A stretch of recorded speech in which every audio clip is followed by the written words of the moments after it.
Só para lembrar por onde passamos, há alguns dias, a igreja, por meio dos seus apóstolos, escolheram diáconos. Havia uma demanda de trabalhos sociais, trabalhos materiais, muito importante no contexto da igreja, necessário para a obra de Deus, assistência social dentro da igreja. Mas os apóstolos, preocupados com o ministério da palavra, escolheram pessoas para cumprirem essa missão com a seguinte argumentação: nós não podemos abandonar ou deixar ou diminuir ou dar uma parada, suspender o ministério da palavra e a oração. Que esses obreiros façam isso, nós permaneceremos orando e ministrando a palavra.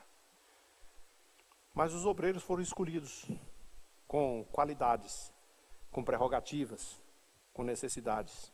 O que é que eles precisam ter? Ser homem de verdade, autêntico, homens com boa reputação, bom testemunho e cheios do Espírito Santo. Logo de antemão surge o Estevão, de tamanha graça e cheio do Espírito Santo, impactando multidões, realizando sinais e prodígios e, claro, provocando a inveja dos adversários. Foi apedrejado e morto, mas contemplou a glória de Deus antes de partir. O outro diácono, Filipe, também começou a fazer um ministério extraordinário. Muitos sinais e prodígios impactando as pessoas, as multidões. E hoje, ainda que nós não concluímos onde a história do Filipe, nós chegamos nesse versículo 23, onde o Senhor lhe dirige a palavra e o Espírito Santo fala com ele. E eu acho que é uma coisa assim bem interessante para você observar. Um anjo do Senhor, nesse primeiro momento, falou a Filipe dizendo: dispõe-te e vai para o outro lado do sul, no caminho que desce de Jerusalém a Gaza, que está deserto. E ele foi e se levantou. Então ele recebeu uma mensagem diretamente no anjo do Senhor. E olha, o anjo não pode pregar. Ele pode até dar um recado para alguém pregar. Ele pode até dizer: o Senhor está te mandando ir pregar. Olha, vai ali, vai aquele. Ele não é pregador. Eu não sei, eu acho que porque eles não, como eles não são pecadores, né? Eles não teriam a complacência ou a compreensão, eu creio, de olhar as nossas vidas. Não é possível, eu já falei com esse sujeito 2 vezes, ele ainda não quis, mata logo ele. Talvez fosse uma coisa assim, não sei. A razão eu não sei. Mas o anjo lhe falou e disse: vai até essa estrada para Gaza, que está deserto. E um etíope, eunuco, alto oficial de Candace, né, rainha dos etíopes, e era superintendente de todo o tesouro que ela tinha, ele vinha para adorar em Jerusalém. E ele estava de volta e assentado no seu carro, ele vinha lendo a Bíblia, a Torá. Coincidentemente, no livro do profeta Isaías. E aí então veio o Espírito, o texto diz que disse o Espírito a Filipe: aproxima-te do carro. Então, a primeira coisa que eu quero chamar a atenção de vocês é para essa vida que Filipe levava. Um homem que tinha o acesso, né, à graça de Deus, alguém que o anjo de Deus se dirigia a ele, e alguém que percebia e tinha sensibilidade suficiente para ouvir a voz do Espírito. Eu suponho, irmãos, essa é a minha maneira de pensar, que essa voz não é assim: oh, Filipe, mas Deus sabe muito bem falar no nosso coração. Ainda que não haja nenhuma palavra, ainda que não diga nenhum discurso, você sabe exatamente quando Deus está falando com você. É claro que aí precisa de ter essa sensibilidade. Mas para que você tenha o privilégio do Espírito Santo conduzir você, falar com você, dirigir com você e dizer para você o que fazer, o que não fazer, é necessário que você tenha afinidade com o Espírito Santo. E é isso que está demonstrando na vida do Filipe. Ele está disposto, ele está servindo ao Senhor, ele não está medindo as consequências, ele não está colocando obstáculo, ele simplesmente está entregue ao serviço. Você se lembra que logo depois da morte de Estevão, a perseguição estava tensa na cidade de Jerusalém, e todos os crentes, com exceção dos apóstolos, o texto diz essa observação, todos os obreiros, todos os crentes fervorosos, pregadores, inclusive os diáconos, com exceção dos apóstolos, se espalharam por toda a região circunvizinha. E alguns foi mais para distante, foi se espalhando, e Jerusalém ficou quase que meio enxuta. Depois, no contexto de Atos, lá na frente, a gente vai ver que Jerusalém passou por algumas dificuldades e era até uma igreja, apesar de ser a igreja mãe, a estrutura toda era uma igreja carente de recursos financeiros e ajuda dos irmãos que estavam de lá mais longe, com toda a infraestrutura, com cidades um pouco mais desenvolvidas. Mas os obreiros do Senhor estavam todos espalhados. E onde quer que eles estivessem, eles tinham uma missão: anunciar a Jesus Cristo, falar do amor de Deus. E para isso eles precisavam de afinidade com Deus, intimidade com o Espírito Santo, sensibilidade para ouvir a voz do Espírito Santo nas suas vidas. Então, olha, independente do lugar onde você está, não quer dizer que você esteja na igreja, ou que você esteja, né, porque às vezes a pessoa pensa assim, eu sou obreiro, eu tenho que pregar no púlpito da igreja. Não, mas olha, você pode pregar na rua, na esquina, no qualquer lugar. Você não precisa ser o homem do púlpito para poder ser um evangelista, porque Deus deu dons específicos para cada um. Então, quantas pessoas não têm a habilidade, né, de sentar na cadeira do ônibus ali e observar que uma pessoa está ali, cabisbaixo, e aí começar a puxar uma conversa e levar um papo com ele, né? Aqui não é o ônibus, aqui é uma carruagem, mas é numa viagem, num bate-papo, numa conversa, que o Senhor pode fazer grandes coisas na vida de alguém por intermédio de um crente que saiba ouvir a voz do Espírito Santo. Um dia desse eu mencionei aqui um episódio que aconteceu com um dos nossos obreiros lá em Belém. Ele, desses cristãos assim, bem fervorosos, cobrador de ônibus, então ele tinha o hábito de, entrou passageiro no ônibus, ele começava a pregar, falar, testificar e tal, e dizer do amor de Deus, e contar uma coisa aqui, outra ali, e de repente ele foi denunciado, e a empresa o despediu. E aí, fazia o quê, né? Foi despedido. Mas daqui a pouco ele recebeu a ligação da empresa de novo. E disse, o que houve? A gente precisa que você volte. Por quê? Porque tem um abaixo-assinado de centenas de passageiros pedindo, cadê o cobrador que pregava a palavra? Ele voltou para a empresa. Deus tem a sua maneira de honrar um crente. Deus tem a sua maneira de trabalhar no coração das pessoas. Mas uma coisa é certa, aconteça o que acontecer, nós temos o dever, é o nosso dever, não importa. A Bíblia diz assim, pregue a tempo e fora de tempo, insista, persevere, ou seja, é o nosso testemunho. Não sei se você vai pregar isso, porque às vezes também falta habilidade, falta sabedoria, né? E as pessoas chegam no meio gritando, fazendo, não, mas se você tiver a sensibilidade do Espírito Santo e souber puxar o assunto e conduzir a palavra, muitas pessoas, às vezes, podem ouvir a voz de Deus e serem salvas e transformadas. E aquele homem, aquele Filipe, tinha essa sensibilidade, ele estava bem atento para isso. Então, o Espírito Santo diz para ele, aproxima-se desse carro e acompanha-o. E ele correu, ficou perto do carro e ouviu que ele estava lendo o profeta Isaías. Então ele perguntou, você compreende o que está lendo? E é claro, nem todo mundo lê porque compreende, tem pessoas que lê porque é Deus falando e é curiosidade, né? Mas o sujeito disse, mas como que eu vou compreender? Eu não tenho quem me explique. Sobe aqui no carro, vem aqui comigo, aqui, senta aqui do lado.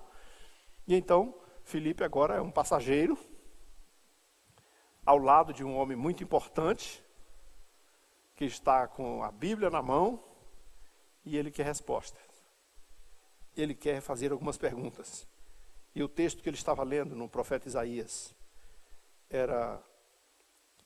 dizia assim, ele foi levado como ovelha ao matadouro, como cordeiro mudo perante o seu tosqueador, assim ele não abriu a boca.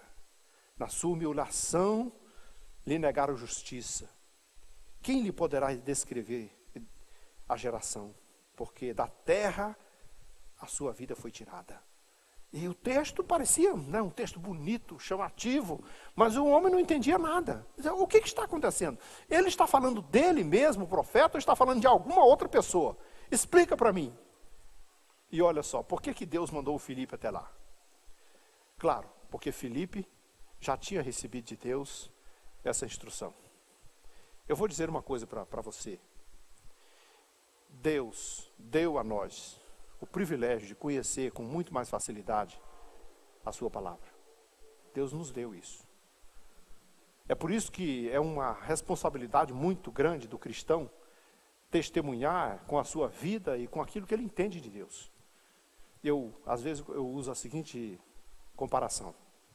Uma pessoa que não conhece Deus, e principalmente uma pessoa que não conhece a Bíblia, ele não consegue ler um texto como esse e entender alguma coisa. Ele vai ler a Bíblia de duas formas. Uma delas é se alguém parar para explicar para ele.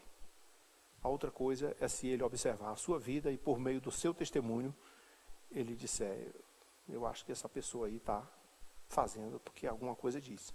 Então, imagine, alguém pergunta assim, escuta, um cristão, ele pode beber?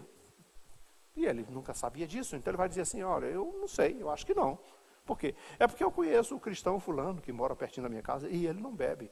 E a maneira dele viver é assim, assim, assim. Ou seja, de certa forma está escrito na cara dele. Alguma coisa que está impregnada. Então, aquele sujeito poderia ser um de nós. Eu pergunto assim, irmãos, quando você senta num ônibus, e tudo bem que você não queira puxar o assunto, não queira pregar, mas se alguém te perguntar, quando você está lá na repartição de trabalho, e os colegas estão falando lá, né? Quantas vezes isso passou comigo? Eu estou ali sentado na frente do computador, fazendo algum trabalho, e eles começam a discutir alguma coisa lá, sobre religião, sobre fé, sobre alguma coisa. Começam a falar alto, outro fala, outro chica, pá. Daqui a pouco começa a falar mal de crente, outro começa a falar alguma coisa, eu estou lá quietinho, sem falar nada. Daqui a pouco alguém, ele é crente, ele é pastor.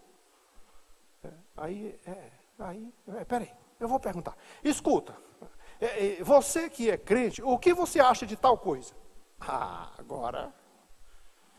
Agora me chamaram. Agora é a minha vez, né? Aí eu tenho a oportunidade de dizer, e responder, e fazer como Filipe, a partir daquela escritura, apresentar a pessoa de Jesus Cristo. Olha, isso não é uma função só de pastor. Isso aconteceu comigo muitas vezes antes de eu ser pastor. A minha pergunta é, você que é crente, que lê a Bíblia, que tem afinidade com o Espírito Santo, quando você é indagado, perguntado, quando uma pessoa que não sabe, que não anda com Deus, que não conhece o Evangelho, te pergunta alguma coisa, você sabe o que dizer? A sua afinidade com Deus, com a sua palavra, com o Espírito Santo, te dá essa capacidade de você poder dizer, explicar para eles alguma coisa e apresentar o seu Cristo até ele compreender? Porque quantas vezes nós viajamos com alguém, e eu digo assim, essas viagens daqui para o plano piloto, que a gente gasta 30, 40 minutos para chegar lá, e às vezes até uma viagem mais longa, quantas vezes a gente viaja de uma viagem interestadual, ou até dentro de um avião, por algumas horas de voo, e quantas vezes uma pessoa pode estar do lado ali, precisando mesmo de uma instrução, de uma palavra, de uma coisa que diga quem é Jesus. Porque, irmãos, pode não parecer, mas o mundo está cheio de interrogações e grande parte dele está querendo resposta. E você sabe onde estão a maioria dessas respostas? No povo de Deus, na igreja de Deus. E nós, às vezes, negligenciamos a nossa responsabilidade. Então, Filipe foi responder aquilo. Foi explicar, detalhe por detalhe, começando por aquela passagem da Escritura, anunciou a Jesus, e foi seguindo o caminho, e não sabemos quanto tempo foi esse caminho, mas foi o suficiente para aquela pessoa conhecer a pessoa de Jesus, completamente. Uma viagem longa, foi suficiente para ele conhecer Jesus, a ponto de chegar lá na frente e dizer assim, eu estou vendo uma água ali, olha ali uma água. quem é que me impede de ser batizado? Ora, se ele já tinha só interrogado alguma explicação sobre o livro do profeta Isaías, mas ele agora sabe quem é Jesus, ele sabe que tem um batismo nas águas, que foi introduzido inicialmente por João, ele sabe que precisa confessar o seu arrependimento, ele sabe que precisa de uma mudança de vida, de comportamento, de atitude, ele sabe que agora ele pode ser uma criatura diferente, nova, ele já conhece tudo, por quê? Porque alguém ao lado dele, sentado numa viagem, explicou tudinho para ele. Sabe por que às vezes não fazemos isso? Nós não conhecemos. Infelizmente, nós estamos vivendo na geração da ignorância ao conhecimento da palavra. Essa é uma geração que tem me preocupado profundamente, porque antigamente, diga-se de passagem, antigamente a gente tinha dúvidas assim com poucas pessoas. Às vezes, um grupo, eu não sei, nunca vi isso, nunca li isso. Mas a igreja parou de ler a Bíblia. Nós tínhamos a cara de Bíblia, o nome de Bíblia, o apelido de Bíblia. Entrávamos na escola, nosso apelido era Bíblia. E depois, de repente, nós não temos mais a Bíblia. Essa doença foi contagiando de tal forma que agora ela atingiu até uma gama de pastores. A gente de vez em quando passa o vexame de ver pastores respondendo indagações na televisão que eles não têm uma sucinta, uma inexplicável, uma coisa tão pequena para responder sobre a Bíblia. Como nós vamos sobreviver conhecendo Deus e a vontade de Deus, se a única coisa que Deus deixou para nós, a sua profecia escrita, nós não tomamos conhecimento dela? Eu me lembro às vezes com certa nostalgia, quando o pastor Valgenor contava os seus contos, né? E uma delas, eu já contei algumas vezes aqui, mas é do vendedor de jornal, que procurava ajudar a mãe e os irmãozinhos a se alimentar, e encontrou uma moça bonita numa janela grande, assim, olhando para a rua, vendo a banda passar, e disse: compra um jornal. Eu nem gosto de jornal, não vou comprar. Não, compra e me ajuda a comprar o leite para o meu irmãozinho pequeno, porque meu pai morreu e tal. Tá bom, então, se é para isso eu vou comprar. O garoto colocou o pacote no chão, e no pacote tinha um livro, embaixo, na cabeça dele. Um livro de poesia. Compra esse livro, é de poesia, é muito bom. Ela diz: eu nem gosto de poesia, muito menos de poeta.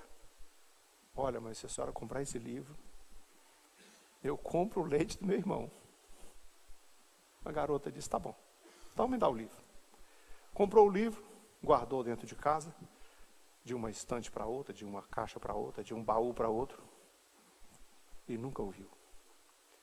Mas um dia, numa viagem de trem, ela sentou do lado de um homem, e o cara era bonitão. E o sujeito tinha uma conversa muito agradável. E a viagem se prolongou, e a conversa se prolongou, e aquela moça ficou encantada com aquele sujeito.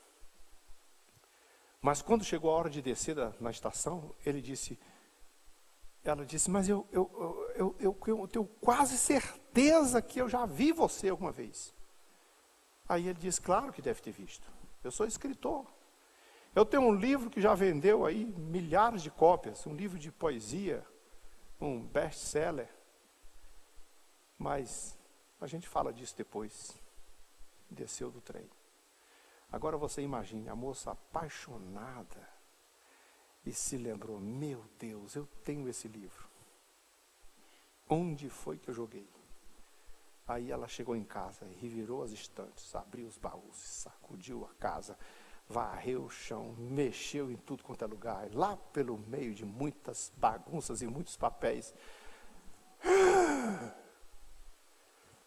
passou a mão na poeira e está lá a foto do homem: achei meu livro. E ela disse: ai, meu livrinho, eu te amo. Engraçado. Ela não amava o livro. Mas agora que ela conhece o autor, ela o ama. E a pergunta sempre é a mesma: você conhece o autor da Bíblia? Ele é muito mais do que um bonitão. Você o ama. No dia que você amar o autor da Bíblia, você vai amar a Bíblia. E é disso que nós estamos precisando. O homem Filipe, o discípulo Filipe, o diácono Filipe, tinha respostas, porque ele tinha a palavra de Deus na mente e no coração. Agora, quando o homem percebe isso, foi suficiente para ele tomar esse conhecimento e dizer assim: eu estou vendo água e eu quero me batizar. E pronto, eu quero batizar agora.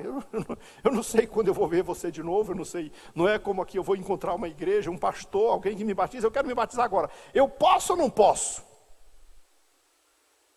E a resposta do Filipe é assim: claro, pode.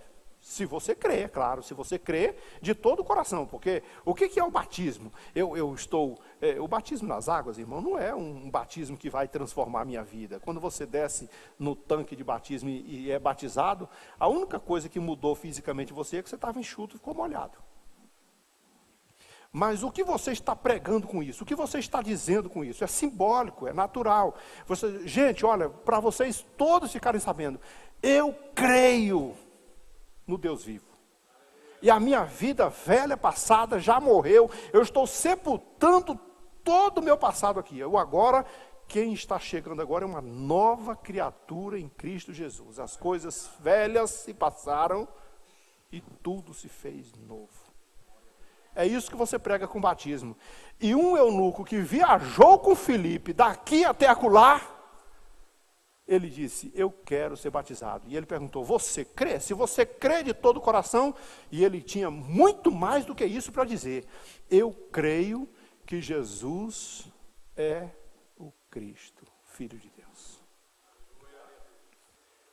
Quando você resolveu se batizar, você só veio se batizar, e acho que vocês não, nem todo mundo se lembra, né? Mas geralmente o pastor pergunta assim: você é crente há algum tempo? Tem alguma convivência aí com o evangelho? Eu já estou na igreja e tal, nasci, ou então tem 2 anos, 1 ano, 10 anos. E você crê que Jesus é o Cristo, o Senhor da sua vida e tal? Eu creio sim, creio. E você está certo de que Ele é o teu Senhor? Sim, e está disposto a servi-lo até o último dia da tua vida? Isso é uma confissão. Isso é um testemunho. E a pessoa diz: sim, eu estou disposto. Então é conforme a tua confissão que eu te batizo em nome do Pai, do Filho e do Espírito Santo. É só um testemunho, isso aqui não mudou nada. O batismo em Cristo, sim, quando você levanta, quando Jesus entra na sua vida, quando você é mergulhado no corpo de Cristo, aí tudo bem. Mas esse batismo na água é testemunho. É para todo mundo ficar sabendo que você crê no Filho de Deus, que Jesus é o Cristo, que Ele é o Senhor da sua vida, que você vai servi-lo convictamente até o último dia da sua vida. Irmão, isso aqui é mais sério do que casamento. Mas é uma aliança que você está fazendo com Deus. Ele fez com você e você faz com Ele. E a questão é por isso que a gente não batiza crianças muito tenras. A gente hoje tem batizado crianças com 12 anos, é claro que você percebe também que a maturidade, a idoneidade está chegando muito mais rápido, né? As crianças estão tomando conhecimento da vida muito antes do que nós imaginávamos. Antigamente, uma criança com 12 anos, meu Deus do céu, ele não entendia de nada. Hoje, uma criança com 12 anos dá aula para você. Te ensina coisa que você fica bobo de ver. Você está lá quebrando a cabeça com a tecnologia, ele chega: não, pai, me dá isso aqui faz isso. E você pergunta coisa, ele responde tudo para você. E se você disser assim: e na maldade? Meu Deus do céu, eles conhecem maldade que você não faz nem ideia. Eles estão num mundo globalizado, tem internet, tem computador, tem tudo na mão deles. O que devia não ter, né? Mas tem. Tem tudo. Ele sabe tudo. Aí, Quando uma criança de 12 anos, até de 11 anos, chega aqui, como o meu filho, por exemplo, o mais novo, tinha só 11 anos. E eu sempre dizia assim, não, mas seu irmão batizou com 12, você nem tem 11 completo ainda ia fazer 11. Eu disse, mas pai, mas pensa comigo, olha o moleque, pensa comigo. O senhor acha que eu vou desviar? O senhor acha que eu vou deixar de ser crente algum dia? Eu sou crente, quero me batizar. Meu Deus, como é que eu vou dizer não para uma pessoa dessa? Eu me lembrei do eunuco. Quem é que me impede de ser batizado? Tá bom, você crê? Creio. Eu creio que Jesus é o Senhor da minha vida. E vou servi-lo para sempre. Fechado. Vou batizar, é o jeito que tem. Porque é a convicção que está demonstrada. E é isso que nós precisamos aprender, que quando o Senhor faz esse desafio, Ele está dizendo que você, para ser batizado nas águas, você tem que confessar que Jesus Cristo é o Filho de Deus, é o Senhor da sua vida. Quando você tiver essa certeza, você não precisa ter medo de batizar. Agora, se você tiver, mas será que Ele é o Senhor mesmo? Será que eu vou servir mesmo? Será que amanhã eu não vou estar desistido? Eu não vou desistir, vou voltar para o mundo, tá? Vou ficar no meio lá, meio cá? Ou não vou dar conta? Aí vai, não. Então, eu sempre comparo com o viajante que tá de carro numa estrada, né?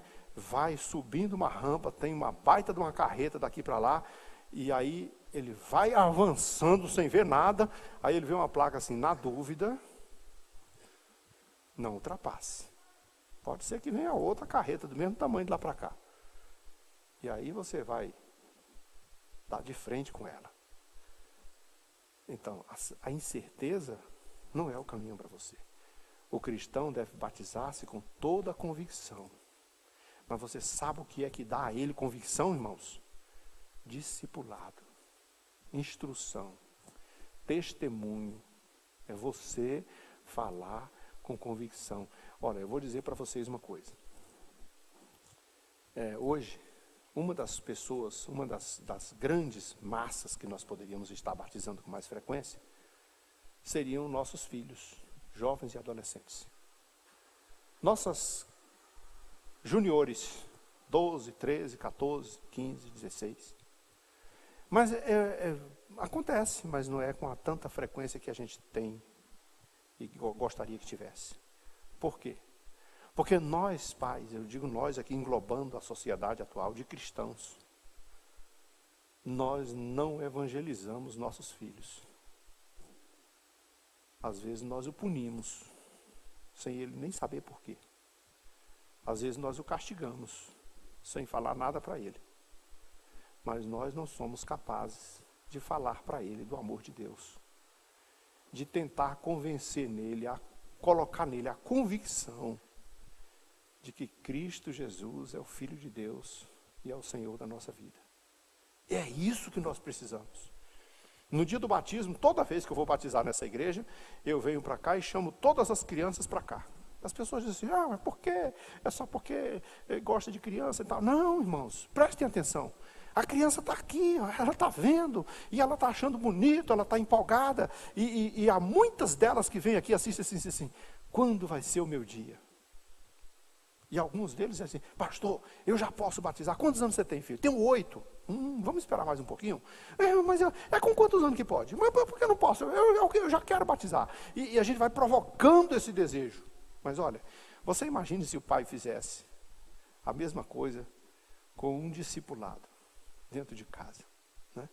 Diminuísse um pouco do computador dele, um pouco da televisão dele, um pouco do celular dele, e colocasse um pouco de Jesus, um pouco de história bíblica, um pouco de diálogo com a família, de conversa, né?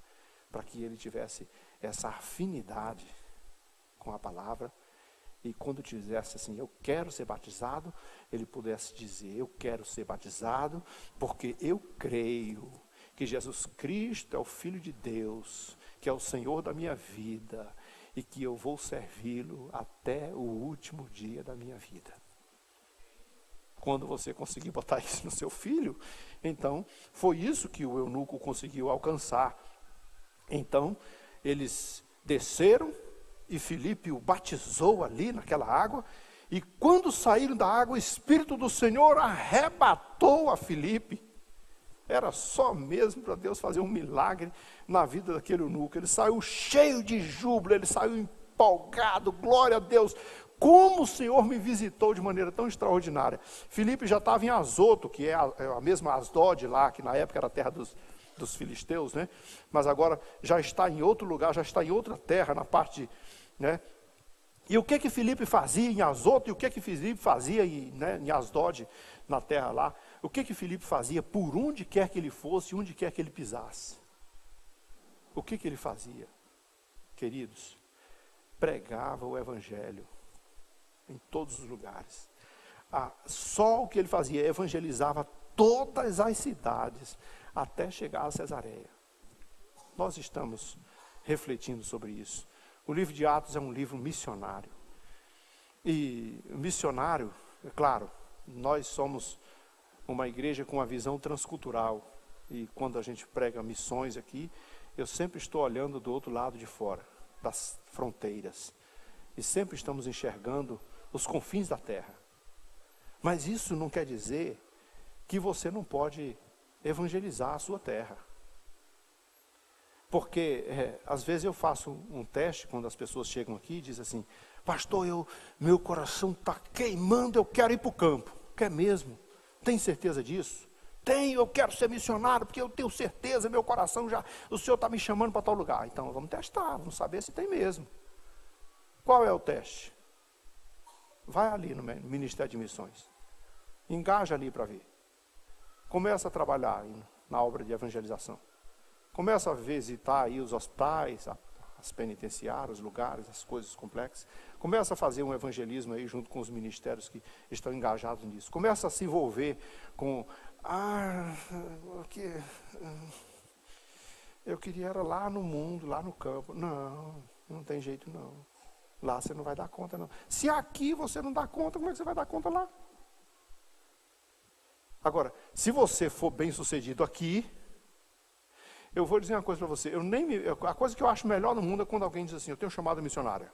Tem mesmo, glória a Deus, maravilha, vamos lá, engaja, pega ali, pega aqui, vamos trabalhar. Tem uns que quando chega na frente diz assim, eu andei pensando, acho que eu não tenho muita chamada não. Não tem. Glória a Deus, eu já tirei o couro dele, ele já trabalhou por aí para tudo quanto é lado, já fez o que tinha que fazer. Não, tudo bem, filho, pode tocar para frente. Tem outro que tem chamado, eu quero, olha, é o processo, porque a obra missionária depende de você aprender a servir, onde quer que seja. E o livro de Atos é um livro bem missionário. Está mostrando os discípulos engajados, fazendo o trabalho. E não quer dizer que é um trabalho de plataformas, um trabalho de gigante, um trabalho de popularidade, um trabalho de grande proporção. Quer dizer que é um trabalho que você vai lá e fala do amor de Deus. E você não está preocupado se a multidão é grande ou se é pequena. Porque Jesus não fez essa observação.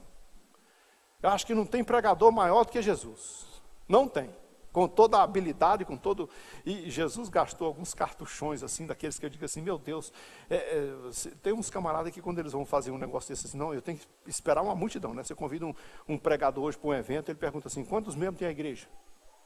Se você disser que tem 500...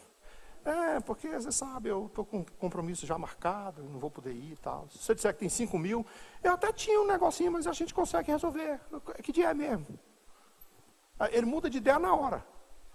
Agora eu fico pensando em Jesus. Jesus pega João 3,16.